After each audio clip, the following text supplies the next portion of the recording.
Live and direct, live and I take no jive. Legalize it. So how much can a koala bear? Koala bear, koala bear. Koala bear. Barry pulls a joint out of his pocket. Bill says, great, Barry, a reefer. Hi, welcome back. It's another episode of the Koala podcast. And on this episode, second visit from academic, researcher, and other things, Ruth Fisher in the US. I come across amazing research that she does. And I think it's about 10 days ago now, she posted something on LinkedIn about cannabis poisonings. And anybody, well, as she alludes to in the report that I just reread really quickly before I came on, is that the media goes a bit crazy about cannabis poisonings in the US. Well, not just in the US, to be honest, everywhere.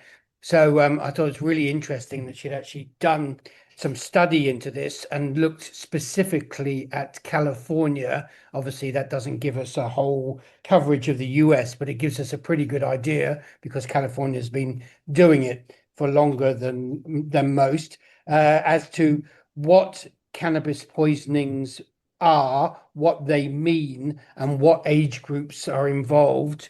And as we'll discuss towards the end, where the media might slightly overplay cannabis poisonings. I'm being as gentle as possible because I think I said to you when I contacted you, if I read the word scrummeting one more time, I think I may well scrum it myself. So Ruth, welcome to the show. Thank you. Thank you for having me back. I enjoy our conversations. Well, look, I suppose the first question is, what led you to do the research? Had you just had enough of reading the reports as well and just thought, okay, let's just apply a little bit of data to this? There was, yes, that, and more recently, there's been this article or statistic being circulated that I saw a couple of times where it said perhaps 36% of emergency room visits for cannabis are associated with cannabis hyperemesis syndrome, something to that effect. And so what that did is it's a very in-your-face statistic suggesting, and you read that and it's like, oh my God, this is completely out of control. We need to do something. Yeah, well, basically 1 in 3 people who consume cannabis is falling over and having to end up in ER, basically. Exactly. And that's just not a fact, is it? Well, I mean, again, that's the way they present it. But, even that, just very quickly, they're taking what I want to do is bring more context to it. So all of these statistics are... There's two C words in cannabis at the moment: context and complexity, none of which anybody wants to deal with. Yes. So when they say a visit of people who visit the ER, so how many people do you know who use cannabis have actually visited the ER because their use was so out of control? That's a very, very, very small portion of all cannabis users. So to say that, a third of people who visit the ER, well, you're already massively kind of restricting what the population is that you're looking at. And most people don't think about it in those terms. So the number is just going to be absolutely sensationalized for them, and they're going to buy into it. So look, let's see, how did you get to be able to research this information? So, I mean, look, for listeners outside the US, they're probably not aware that information is still pretty open in the US, and it is much easier to research this sort of stuff than most other countries. Where do you find the data sets for ER visits in California? Well, I started with California, but I looked at poison control calls, and then I looked at emergency room visits, and I looked at poison control calls just for California, because I read an article where California had reported their data on calls associated to the poison control centers I'm associated with cannabis. sorry, poison control is a federal body, is it?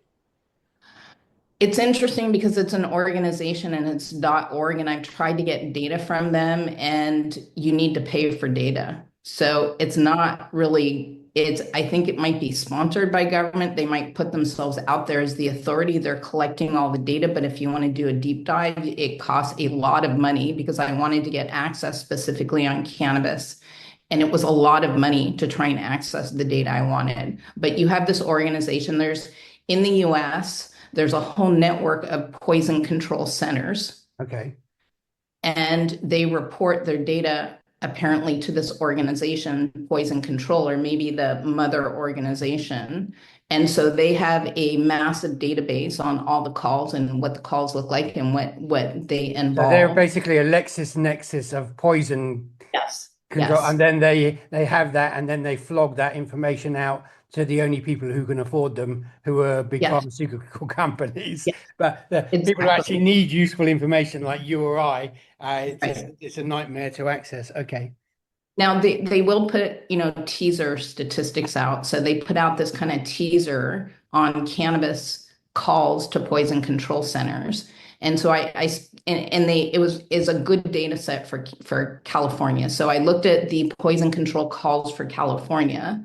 And then because the California Cannabis Commission puts out data on total sales in dollars and units in California, I could compare the calls to total cannabis use. Okay. So that's a little bit more context. But then you can look at national poison control calls, and you can look at national statistics on ER visits. And there's studies out there that are looking at cannabis and cannabis ER visits. And there's also, I think it's the CDC puts out data annually on total ER visits. And so you can get some pretty good data on that. And so I was bringing in data from a lot of different sources in order to try and put it in context. So, I'll stop there and let you. No, because well, the next thing I noticed when I was rereading it again this evening was you concentrated a lot on calls to poison control center, you defined as children. Can we dig into that a little bit? Were people calling on behalf of the children, or were the children calling themselves? And what age is a child defined? I think you put it into a couple of subsets, but it seemed to be that there was less information available on adults, but more information available on under 21s. I mean, am I in the right ballpark there? Yes. So now there's a couple of different data sets I'm looking at, and they're presenting information differently. The calls to the California Poison Control Center, they have their categories are 0 to 5. Looking this up now, 0 to 5, 6 to 19, and then 20 and older. And just again, to add a little bit more context, the children and the young children in the 0 to 5 and somewhere else, they're reporting it under something else. The reports that you see out there tend to focus on the young kids because that's the most sensationalized. Well, with cannabis, it was initially when we started back to, cannabis heals everything. We use sick kiddies to sell cannabis, and now we're using sick kiddies to say cannabis is bad. And this is what interests me in this conversation. Yes. And at the same time, and a couple of other things to put out there when you're talking about. So first of all, the biggest problem is we know that there's a bunch of different categories of use. You have flower, you have vapes, you have concentrates, you have, tinctures, and then you have this edibles category. And flower is about 25% of the problem. Edibles is about 55% of the problem. So together, that's a fairly obvious thing. Brightly colored package, kids put hands in, put it in their mouth. I mean, I doubt many if a child picks up a flower, puts it in his mouth, it's going to spit it out fairly quickly, I should imagine. I was thinking about that too, and I went in. There's actually a small number of children who consume flour, and I think they're just, I don't know if they're munching it or what they're doing with it, but No, it's really, children will be children, won't they? well, this is another thing I learned is when I was reading all about this, because I was reading more generally about poison control, and I came across this statistic that was just shocking to me, and I had to read it a couple times and look up what it meant because it was so shocking. When I got into ER visits, there's rich information. They divide the age groups very finely, and if you look at 0 to 1, so these are infants in 2019, and what they report is number of ER visits, so emergency room visits, and this is not people, this is visits. So now some people go to a lot to the ER and other people don't.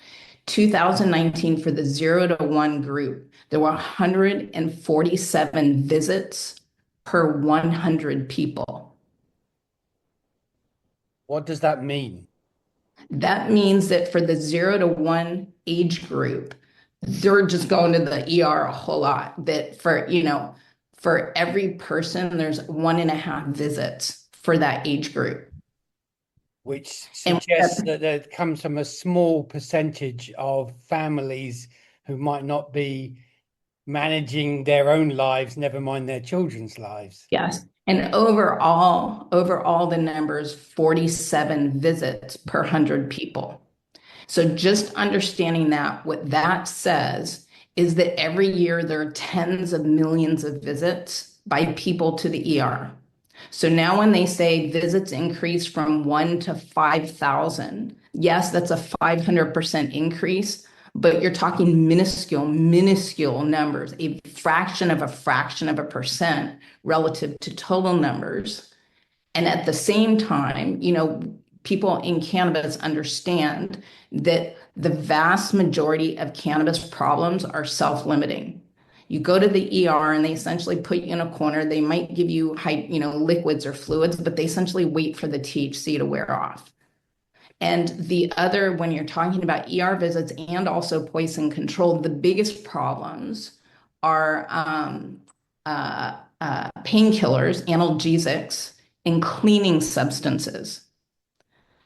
If you look, so one of the things I was going to say, when you go back to the very young children, I was reading about this because there's a lot of problems, and especially with the edibles. And what they pointed out is that kids learn by putting stuff in their mouth. Yeah, I mean that's standard. That's how kids do everything up to the age of about 5 years old, isn't it? Yes, and if you're having kids who are having this problem with edibles, that's not the kid's problem. It's the parent's problem. Well, exactly right. I mean, I don't know. I grew up in a family where, my stepfather was a doctor. So we had a medicine cabinet above the sink in my parents' bathroom, which had a lock on it, and you weren't allowed anywhere near it. And you were told if you went anywhere near it, you were in big trouble. But obviously, California in 2016 to 2025, I presume the percentage of families who think like that is under 5% probably. I'm guessing, and so I'm throwing generalizations around as well, but a lot of it's to do with just standard common sense, not even education, just common sense, isn't it? Yes. Yeah. And so, and again, I don't want to minimize the problem because it's very scary. And if your kid, consumes it or consumes too much, they get very scary symptoms. They lose motor control ability. Their heart rate can go down or up, lethargic, and no one wants to see their kid that way. I mean, are there any numbers about having to overnight them or them being so seriously ill? Or do we know if any child has actually died by consuming cannabis in the US or in California since 2016 when it was legalized? The statistic I got, and there were a couple studies done, the statistic that I saw was 3.5% of pediatric cases end up in, say, ICU, or 3.5% are intubated. Now, none of them died. Yeah. So, I mean, it's still better than swallowing bleach, isn't it, essentially? Yes, and that was kind of one of the biggest offenders that people don't understand is Tide Pods. Yeah. There's tens of thousands of cases a year where kids swallow Tide Pods, and bleach is another big problem, but household cleaning products is, top of the list for pediatric problems. And I was reading about it and I said, what do you do if a kid swallows cleaning products? Normally, in poisoning situations, normally what they do is induce vomiting. They force you to vomit up whatever you've ingested. And they're like, with cleaning substances, you don't want to do that because they can burn their esophagus and stuff. And so again, the long-term damage of dealing with anything other than cannabis is going to be much, much, much more severe. You could have, permanent liver damage. You can have, other permanent damage, and cannabis is just really benign. And again, I don't mean to minimize the problem, No, but I'm I just agree trying. with you totally, because I mean any kid who does that to themselves, well, over the, say, the classic age 6 to 11 or something, it's the brain that's going to remember it, and but essentially the brain will tell them that I'm not doing that again, probably for the rest of my life. So whereas as you say, a household cleaning product or a mixture of pharmaceutical products can do a whole lot of other things to your body, that cannabis, even in its worst, most extreme THC form, can't. It'll just hurt your mind for quite a long time, I should imagine. Yeah. Now, adding a little bit more context, if we move to kind of more adult stuff, adults also have a problem with edibles. Again, anyone who's dealt with them knows that they can be very problematic because you take an edible, there's some people take it and don't realize there's cannabis in it. But you take it and it can take a while for the effects to come on. You eat a gummy and it's not working, so you eat another gummy, or eat the whole pack, because to you a whole pack is a serving. Well, exactly right. I mean, and again, in the old days before they legalized this, it was some horrible tasting chocolate cookie or something that you really had to struggle to eat. But I mean, this is all about marketing and packaging, isn't it? Yeah, Because yeah, in the end, they're creating something that is not just attractive to children, but also attractive to a certain yeah, type of young adult. And of course, yeah, they're going to scarf 4 down before they go out, yes, because the first two didn't work within 20 minutes, because everybody expects everything to happen straight away these days. yes. And I would put out there, and I'm just thinking of this now. I don't know if you're familiar with nanotech emulsions, and these are what they're doing. It's a new technology, and Yeah, what it does, it makes it so that you absorb the cannabis much quicker, and quicker. so you get Yeah. a much faster rate of onset. Some products have nano emulsions, some don't. So maybe if people start with a product that has a nano emulsion and they take the gummy and they actually feel the effects within 10, 15 minutes, the next time they take a gummy, not knowing or realizing, and it doesn't have a nano emulsion and they don't get the effect within 15 minutes, they might I'll then have say, two well, more of this, those, thank you. Exactly. Or five more of those. And then that, 2 hours later, you're not feeling very yeah, well. yeah. And then kind of uh, two more pieces is one, a non-trivial portion. And one study said perhaps 20%, over 20, there's 22%. A non-trivial portion of problematic cases involving cannabis involve multiple substances. So they're not using just cannabis, they're also using alcohol or maybe other drugs as well. And that's not a cannabis problem, that's a substance problem in my view. That's exactly right. And my experience of anybody who doesn't really like cannabis is you dig into it, and they were young, and it was always alcohol at the same time. Uh, I find that in 90% of the Yeah, conversations, if you yeah, really drive to the nub of the issue, is they always mixed it with alcohol, and that put them yeah. off for life. Yeah, I mean, I can say that I did that when I was in college, and wow, that was an experience. Exactly. We've all been there, but some of us recover better than others, I think, Yeah, yeah.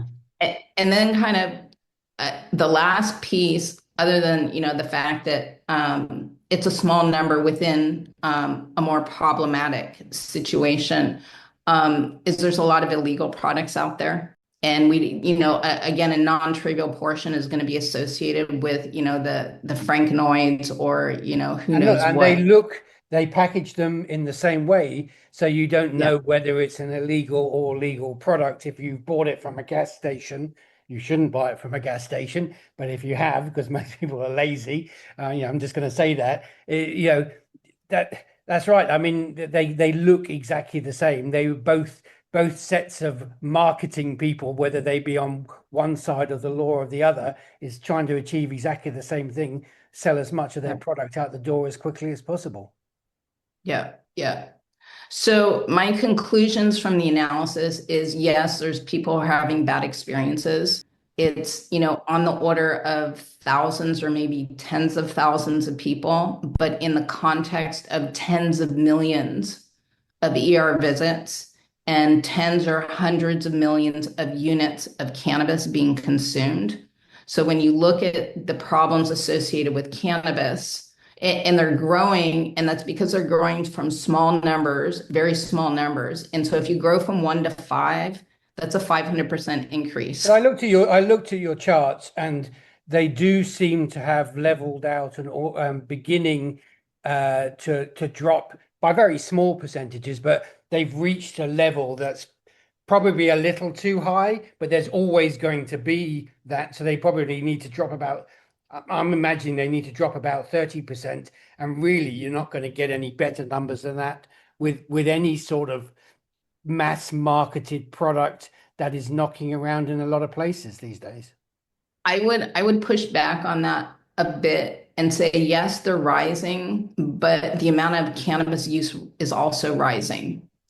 So use per, the problematic per what's out there. And if you were to go to opioids and say what portion of people who use opioids are having a problem, or what portion of people who use anything else are having a problem. But this leads to, I would suggest a couple of words, in terms of policy, there's a one big word that's responsibility from three sets of people: parents and adults looking after themselves, regulators, but most importantly, the people who make this stuff. And I get the sense that the people who make this stuff are the least responsible in managing the way that it's marketed and sold.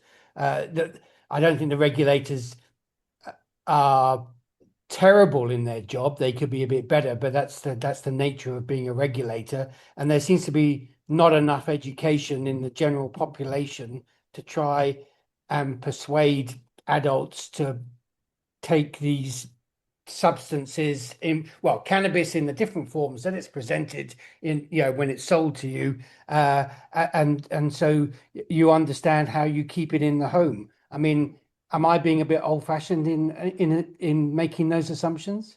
I would chalk it up to two things.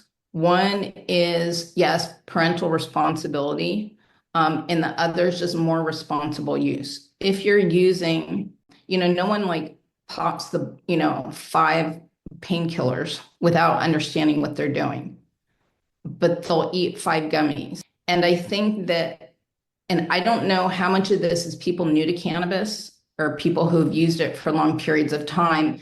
The big problem, as I see it, is edibles. And this is a problem for both children and adults. And edibles are really, really difficult to manage. The regulators are going to come in and they're going to start limiting doses, which isn't the answer because, okay, one gummy. There you go. And the producers will make bigger packets. Yes. And so it's really a matter of people consuming more responsibly. It's the, control of the packaging and not having it lay around so your kids can get it. And it's understanding, start low, go slow. And this is what everyone in the industry says: start low, go slow. And it's out there, and I don't know if people aren't hearing that or getting it or thinking that it doesn't really apply to them, but they need to be more responsible in the way that they're using it. And do you think maybe the mainstream media should be more responsible in the way that they report it? And so they actually treat it as I know you laugh, but I have to ask the question. They treat it as an education issue rather than I'm going to sell a few more clicks issue. That's never going to happen in my I know, view. but I'm a dreamer. I keep saying, I You always could, go back to Lennon. I'm a dreamer, and it'll never stop. So I just say these things. I know they go into the wind and get completely ignored, but hopefully, there's a bigger thing out there in the universe that suddenly goes, oh, in the media, oh, that's a good idea. But yes, it's very yeah. unlikely. I agree. You could have public service announcements. I don't know how effective those would be, but just because generally the public service announcements are like, don't consume it, from the government. But if they say, make sure that you're starting low and going slow, and consume it responsibly, and understand that it might take a while to kick in, and don't just eat the whole package kind of thing. I don't know how much people would listen to that. Because I know since I've been in the industry, I've been hearing, over 10 years now, I've been hearing start low, go slow. Now, edibles, oh, this is what I was going to say. The other stripping of context is when you look at the edibles problem in kids, there's this a huge jump between 2019 and 2020. Hello, COVID. Yeah. I suppose the other interesting thing is I read a lot of reports saying, you know, Gen X kids aren't so interested in weed because it's boring old people stuff. Yeah, in a way, maybe that solves over a period of time, that solves the problem more than anything else, is the lack of coolness. But the problem is, marketers are very, very good. They did that with alcohol superbly with alcohol pops and things. When kids went off alcohol, throughout the 90s, they could see the drop off. They managed to claw that market back very, very quickly with lots of brightly colored things, didn't they? Yeah, there's always a way. There's a lot of research coming out showing that teen use is down. And I'm trying to understand that because we know that people, when you talk to younger people, they don't think it's a risk the way that, I did when I was growing up. I grew up under, this is your brain on drugs kind of thing. And cannabis will turn you into an addict and an axe murderer and everything else. Yeah, Um, it's leads you on to worse things and all that sort of stuff. Yeah, the gateway thing. And if you talk to kids today, they don't have that same sense of fear. The lower, especially during COVID, teen use of all substances plummeted, and the articles out there suggested that was lack of access. If you're stuck at home all day, you can't get out to your sources. I've been kind of probing, trying to understand why teen use is down. And there's a suggestion that, which I don't believe, that when it's legalized, that makes it harder for teens to get it legally or get it at all because somehow there's more controls out there. I don't I believe think that. that's rubbish because actually what it's done in California is it's improved the supply system of the black market, Yes, and which is supplies exactly the same product with maybe a yes. couple of extra added chemicals in it at a much cheaper price. I do think it comes down to the uncool factor more than anything else. You see your parents and grandparents using it. Okay, I'm going to find something else to use. On the other hand, they're talking about the vaping crisis, vaping nicotine. And I've heard from many different people that when you go into the high schools, you go into, say, the bathrooms, and everyone in there is vaping and the vaping nicotine and stuff. And I can't imagine that they're not also vaping cannabis. Of course, yeah. So I mean, it's all about delivery systems, isn't it? And what Yeah, works for your right. peer group. Right. So, I'm trying to understand the trends and they just don't make a lot of sense to me. Now, kind of the reason that I always go in and do these analyses is because of reporting. And I've spent my career looking at numbers and creating numbers and debunking numbers. And, if you go in, if you ask people, do you use cannabis or how much do you use cannabis? You're banking on the person giving you an honest response. It could be, and we know younger generations are different in a lot of different ways. It could be they have less faith and they're just not being honest, to greater extent than other generations. I don't, maybe I'm trying to find, an Well, excuse, no, but I mean it's hard, and it's although it's been around for 10 years, it really in terms of being able to try to sort out proper data sets because prohibition was so long. I always think really you're not going to be able to really understand for a good 30 years exactly how the population has decided to place cannabis within its cultural and social usage. There's actually a data set that I use, and I'm not saying the data are accurate. There's a data source by an organization called Monitoring the Future. Mm-hmm. And they started in like 1975. And it's an offshoot of, I believe it's sponsored by NIDA, National Institute on Drug Abuse. And what it is, it was a panel study, and it started out very in the 70s looking at school kids. And so they have elementary and high school kids. There's like 3 different age brackets, and they're asking them about all their substance use, and alcohol, cannabis, heroin, meth, every tobacco, everything. And they're tracking them over the decades. And the nice thing about that is it's a very long time series. They have a consistent methodology. So whatever they're doing, you can compare year to year. The numbers might be off, but it should be internally consistent. And what that's showing, and then more recently in the 90s, they introduced and they started also surveying adults on their use. And most recently, they added in like the 65 or 55 plus group. Yeah. There's a couple of years for the oldest group. And they gather data. And if you look at their adolescent use, you have this long time series, and you can see it's gone up and down over time, depending on the environment. And it was increasing, and then it was pretty high. This is for adolescent use. And most recently, it is dropping off. And that's kind of what I'm looking at, to me, as kind of the most convincing data set, because it is a very long time series with a consistent methodology. And that's what I find most reliable. No, that's interesting. It'd be interesting to try and work out why it's dropping off, because yeah. I just, I do think over a period of time, the next generation after my kid's like 23, but I think the next one's down. It's just the world is so awash with the stuff, with the whole range of things, that they'll just be looking for something else, won't they? I mean, not things to put in their bodies anymore. There's another way for them to be different, because a lot of that adolescent thing is all about how am I different? I think our generation, that's how we perceive, we're different because our parents wouldn't have done that, or only a very small percentage of our parents would have done that sort of stuff. So I find it fascinating, but unfortunately we've only got a few minutes left. So I mean, we're ending on a positive in a way, probably not a positive if you're CEO of a cannabis company, but we're seeing that, although firstly the numbers aren't what the press would like us to believe they are, and secondly, if we're looking at long-term trends, we're actually seeing a balancing out of the use of these of cannabis and other substances, although it might feel as though we're completely drowning in them. But the way that the press report it, and the way that transnational cocaine organizations and meth organizations manage to shift product around the world. I would push back a little.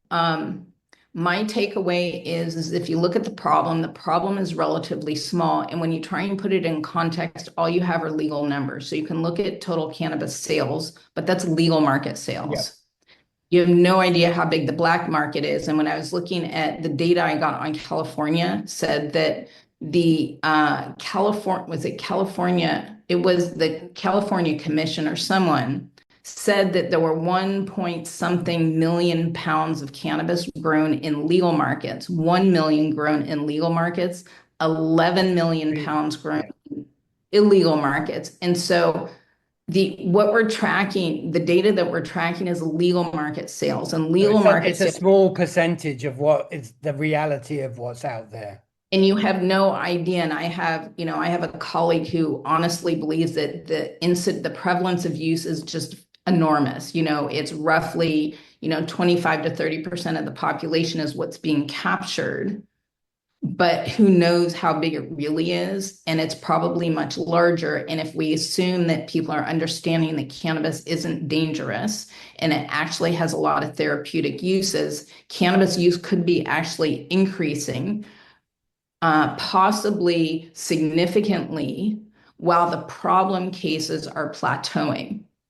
And that Okay, well, suggests when you've done the research on that, because we're down to a few minutes, I'll be back talking to you, and Yes. we'll do another 40-minute session, and because this is fascinating stuff. Because for me, I don't think regulators and politicians are listening to the data and understanding how it works, and policy is just useless at the moment. And they really need to understand the importance of the data that's out there, the research that's out there, the people who are trying to do that work, so policy can be better. And policy isn't defined, as my big bugbear at the moment, policy is defined by capital, and policy should be defined by people and health. And that's that. I'll say no more on the matter. 100%. Totally agree. Okay, well, Ruth, thank you very much for being on the Karma Koala podcast. Live and direct, live and a date, no jive. Legalize it. I mean, how much can a koala bear? Koala bear, koala bear. Koala bear. Barry pulls a joint out of his pocket. Bill says, great, Barry, a reefer.